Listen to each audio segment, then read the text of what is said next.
Ever since Aristotle spoke of the fifth element, the ethereal substance that fills space and governs the motion of the heavens, humanity has sensed that behind matter lies a subtle essence, one that could be described as a universal spirit.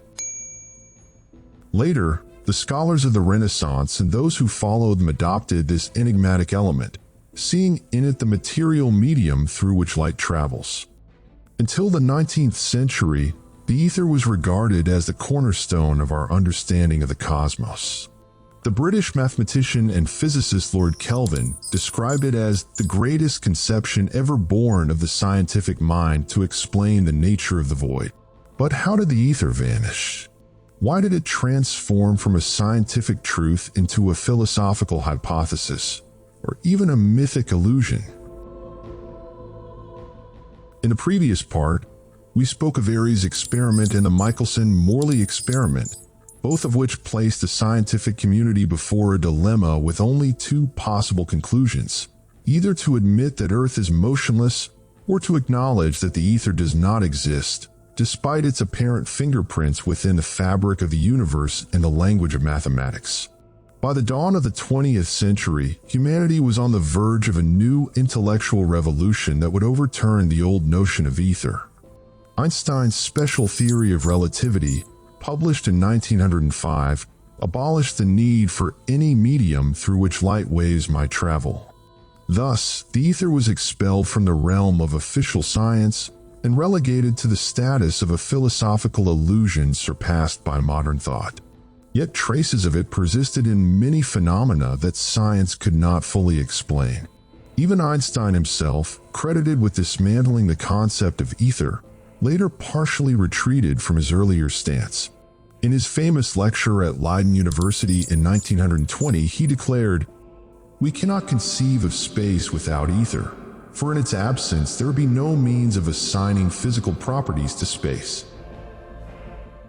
With this statement, Einstein restored the ether's dignity, not as a substance or medium that carries light, as Newton and Maxwell had imagined, but as an intrinsic physical property of the universe's structure, enabling the propagation of fields and forces and defining the geometry of space-time.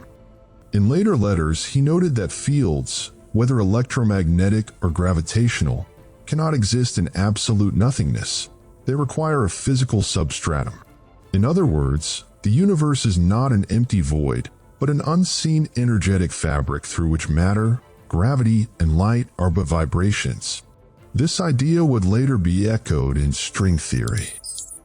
Simply put, the ether can be regarded as the underlying architecture of existence. If we contemplate this, we realize that the ether is not a vague metaphysical notion, but the hidden tapestry upon which all things rest, the element that unites matter, energy, and consciousness. To deny its existence would be to deny the very meaning of our own being. Herein lies the value of what ancient civilizations had already understood. They grasped the significance of the ether and harnessed this cosmic element to generate energy and commune with the heavens, through what later came to be known as free energy theories, sacred geometry, and cosmic harmonics aligned with the grand laws of existence. Thus, the historical narrative that portrays the ancient world as devoid of technology grows ever more implausible. For all evidence suggests that these civilizations possessed a profound understanding of the cosmic energy that permeates existence and binds together matter and spirit. They built their temples and pyramids according to the principles of sacred geometry, a discipline founded upon the harmony of forms, numbers, and frequencies, based on the belief that every geometric shape carries a unique vibration that resonates with the energy of the universe. Modern research has suggested that the locations of these monumental structures were not chosen at random, but rather aligned along the Earth's energy lines, the so-called ley lines, described as invisible pathways stretching across the planet's surface, forming a vast and intricate grid that regulates the flow of cosmic energy. This grid bears a striking resemblance to the meridians of Eastern philosophy, the subtle channels through which life force flows within the human etheric body. In this sense, the sites of ancient temples, pyramids, and stone circles such as Stonehenge were deliberately constructed at precise intersections of these telluric currents, functioning as etheric nodes or centers of cosmic transmission. Some researchers argue that this network operates in a manner similar to the human nervous system, maintaining energetic balance between continents, oceans, and the Earth's magnetic fields. Others even propose that major natural upheavals, earthquakes, tempests, and the like, may result from disturbances within this energetic framework. Could it be, then, that Nikola Tesla uncovered the secret of this cosmic grid and its telluric lines, reviving the ancient concept of ether from beneath the ruins of forbidden knowledge and counterfeit science?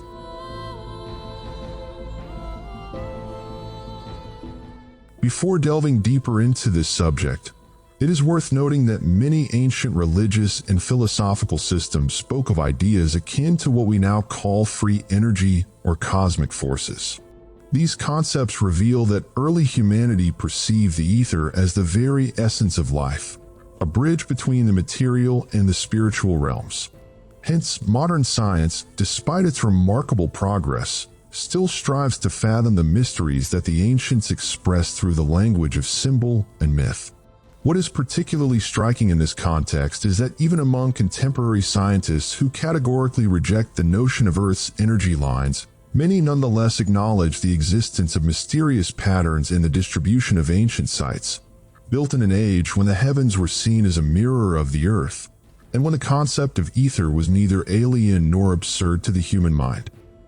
The earliest civilizations understood that the universe is no void, but a living entity pulsating with a hidden energy that animates life and binds the worlds together. The ancient Egyptians, for instance, did not speak of ether by name, yet they described it through the language of symbol and myth.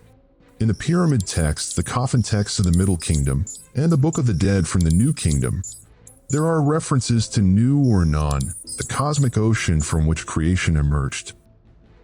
This vision closely parallels many ancient cosmologies that speak of the primordial sea or fluid existence from which all life and energy spring forth.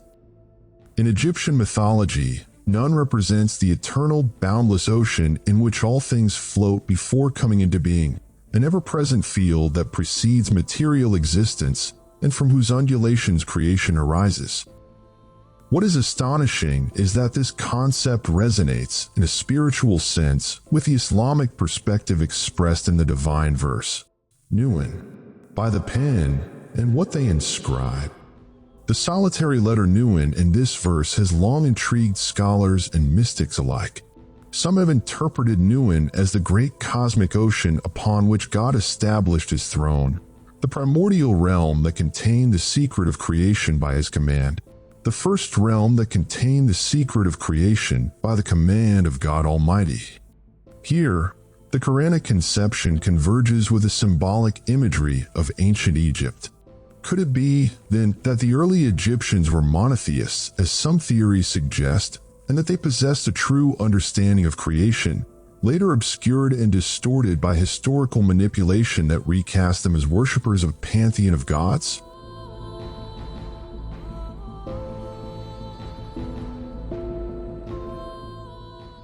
Undoubtedly, this is a subject vast and complex.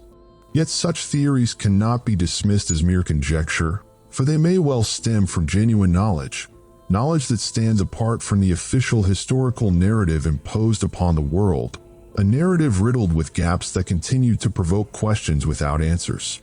If we view Nu'un in the light of the etheric concept, we perceive it as a symbol of the cosmic field that carries the divine pen, the very force of inscription, creation, and manifestation.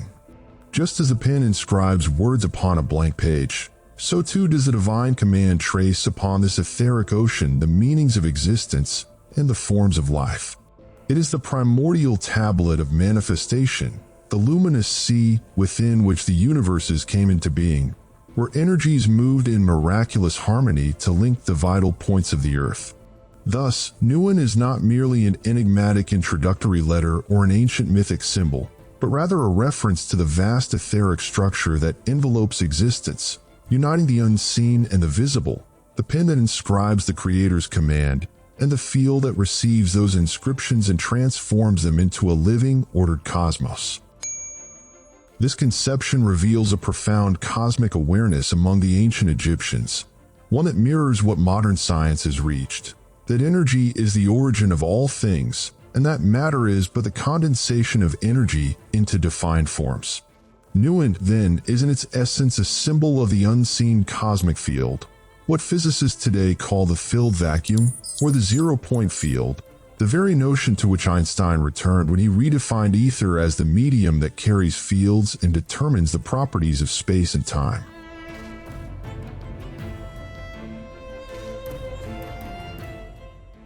In this way, the Egyptians expressed through the language of myth what modern science now attempts to articulate through equations, revealing that myth is not always fantasy or superstition, but rather a veiled expression of truth. As the Egyptologist Walter Russell once remarked, myth is not a fable, but a science written in a symbolic language we no longer understand. It is worth noting that such an understanding was not unique to the ancient Egyptians. All evidence suggests that early human consciousness shared a unified vision, though clothed in different names and symbols. In Babylonian and Sumerian thought, we find Abzu, the primeval cosmic sea from which creation emerged, regarded as the eternal reservoir of energy and life. In Indian mythology, there is Akasa, the etheric essence that fills space and holds sound, light, and spirit.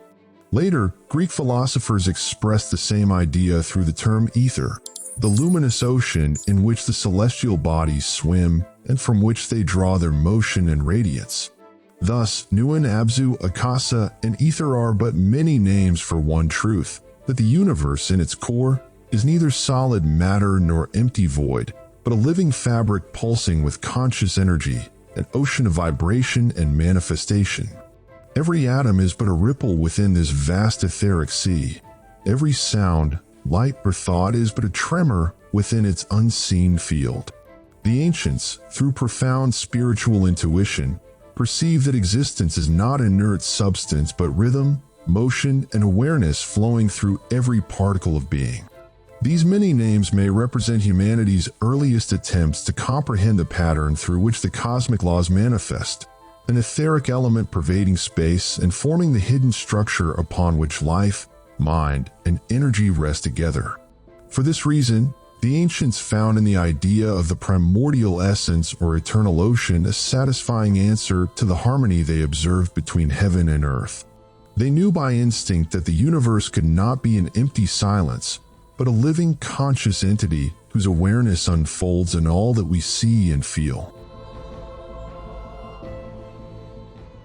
If we contemplate this understanding, we realize that ancient man did not seek a material explanation for existence, but a unifying essence bridging the tangible and the unseen. Thus, the notion of ether became the bridge between creation and the creator, between the first word and its eternal echo resonating throughout the cosmos. Their architecture, in turn, reflected this profound understanding, embodying their awareness of the Earth's true nature and its cosmic powers. This ancient knowledge still echoes today in domes, minarets, and structures whose geometry harmonizes with a cosmic field and the etheric flow of energy. Yet before delving deeper into ancient architecture and how it so clearly reveals the advancement of earlier civilizations, we must pause at a concept of profound significance mentioned along the way, the Akasa. In ancient Vedic and yogic philosophy, Akasa is regarded as the fifth element of existence, alongside earth, water, fire, and air. It is, however, the first and most subtle, the immaterial essence that fills every void of being, the medium through which vibrations of sound, light, thought, and spiritual energy pass. In the Vedic texts, particularly the Upanishads, it is described as the field within which all things arise, through which they are perceived, and to which they ultimately return, a cosmic background upon which every motion, thought, or event is inscribed. With the spread of Eastern philosophies in the West during the 19th century, the Theosophical movement adopted the concept of Akasha and presented it in a new form under the name Akashic Records, or the Akashic Library. To them, it represents a cosmic field of consciousness in which everything that has happened, is happening, and will happen is recorded, something akin to a universal memory that preserves all thoughts, emotions, and events since the dawn of creation. In their belief, these records are not a physical place but a plane of awareness accessible through elevated states of consciousness, meditation, or spiritual inspiration, a way to read the universe, glimpse the past and future, or commune with the unseen. In essence, the so-called Akashic Library is conceived as the mind of the cosmos, a living collective memory that stores all existential experiences, every thought, emotion, and event since the dawn of creation. Some claim that certain individuals can access it through transcendental awareness, perceiving hidden truths and foreseeing what is yet to come. A few thinkers have even likened the Akashic records to the preserved tablet, al-Mahfuz, mentioned in Islamic belief, both being described as universal records encompassing all that was and will be. Yet such a comparison opens a perilous door to doctrinal deviation, for the preserved tablet, in Islamic theology, is part of the divine order of creation, immutable, inaccessible, and known only through revelation or true inspiration granted by God to whom He wills. It is not an eternal energetic entity independent of divine will, as the Akashic concept asserts, which envisions the universe itself as a manifestation of Godhood, where man can rewrite destiny or alter creation through energy or intent. This notion lies at the heart of a deceptive spiritual paradigm that has crept into modern discourse beneath seemingly scientific or self-developmental guises. Concepts such as the law of attraction, vibrational ascension, and cosmic consciousness.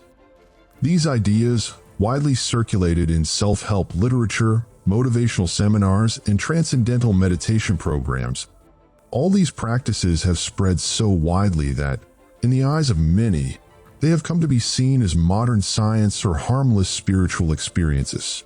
In truth, however, they are a subtle replacement of monotheism with pagan rituals, urging man to rely on his inner energy instead of turning to God, and tying his spiritual destiny to what they call the frequencies of the universe rather than to the divine guidance and light revealed by the Almighty Creator.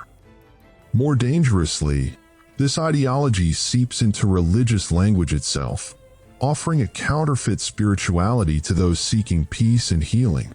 It empties faith of its essence, transforming the relationship with God into a relationship with energy or cosmic awareness. Such a deviation revives ancient paganism in modern attire, a grave perversion that undermines the foundation of divine unity, replacing the Creator with an ambiguous material consciousness falsely endowed with creative power. It is therefore imperative to pause and warn against this growing trend, for many of our youth today, in their thirst for enlightenment and inner peace, are being led astray by these esoteric doctrines, believing them to be paths of harmony while in truth they lead to spiritual disconnection, a subtle flattery of human pride that tempts man to claim the rank of divinity itself. Let us return to our main subject.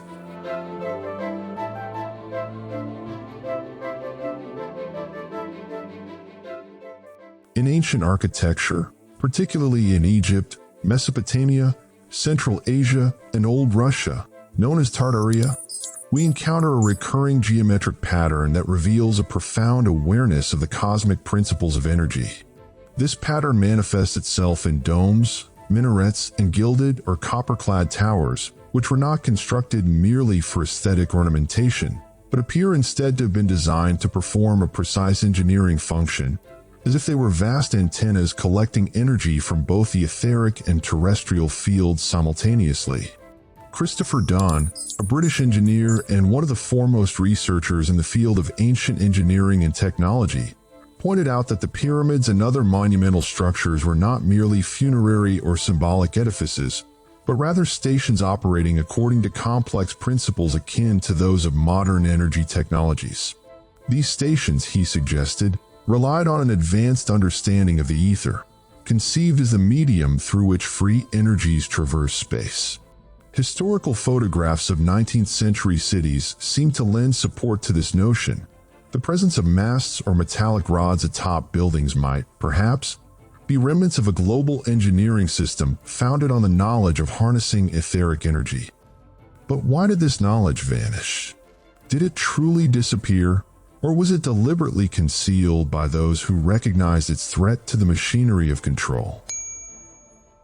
It seems that history itself conspired to obscure the sciences of the ether, leaving behind only scattered fragments within myths, manuscripts, and ancient architectural symbols.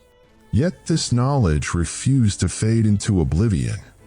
At the dawn of the modern age, it resurfaced through the work of a man who believed that the ether was the key to universal energy and who sought to revive this ancient secret. But the hidden powers, the demons of false science and authority, did not permit him to succeed. Still, his legacy endures, a reminder that the ether awaits one who will breathe life into it once more.